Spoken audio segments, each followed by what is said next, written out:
ব্রিটেনের রেস্টুরেন্ট ব্যবসায়ীরা কারিকে শুধু ব্রিটিশদের কাছেই জনপ্রিয় করেননি, এবার লন্ডন অলিম্পিকে বিশ্বের সেরা ক্রীড়াবিদদের বাংলাদেশি পোলাও আর বিরিয়ানি খাইয়ে মাত করেছেন। অলিম্পিক চলাকালে ১৭ দিনে অলিম্পিক ভিলেজে মোট ৬৬,০০০ ক্রীড়াবিদ খাবার খেয়েছেন। সেখানে বিশ্বের নানা পদের খাবারের সাথে প্রথমবারের মতো যুক্ত হয়েছিল বাংলাদেশি কারি।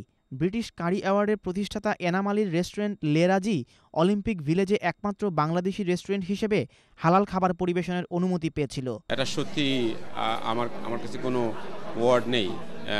এটা সত্যি I feel very honoured and privilege যারা আমি এই কারিকে এবং বাংলাদেশি কারিকে অলিম্পিকে নিয়ে এবং অলিম্পিকের যারা হেড অফ স্টেট যারা এসেছিলেন তাদের সামনে এই কারিটা যে আমি আমাদের রেস্টুরেন্ট দিতে পেরেছি, এটা সত্যি আমার জন্য গৌরবের ব্যাপার। এবং আমরা সবাই হোল কান্ট্রি এবং আমার লোকাল কমিউনিটি সবাই আমরা আনন্দিত এবং গৌরবান্বিত।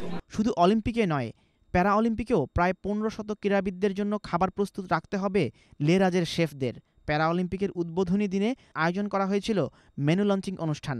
এ সময় উপস্থিত ছিলেন ব্রিটেনের work and pension minister Chris Grayling, celebrity presenter James Wells, স্থানীয় মেয়র ও বিশিষ্টজনরা। Generally, restaurants have actually done a little better in the recession. That people who couldn't afford to buy a new car, couldn't afford to go on holiday, couldn't afford to move house, actually have got fed up with all the misery, and so they've treated themselves to a meal and gone to their local Indian restaurant.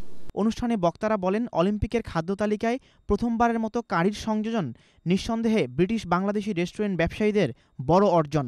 কারি খাইয়ে ব্রিটিশদের মন জয় করার পর এখন বিশ্বজুড়ে কারিকে জনপ্রিয় করে নতুন বাজার সৃষ্টির স্বপ্ন দেখছেন বাঙালি রেস্টুরেন্ট ব্যবসায়ীরা। তানভীর আহমেদ, ৭১, লন্ডন।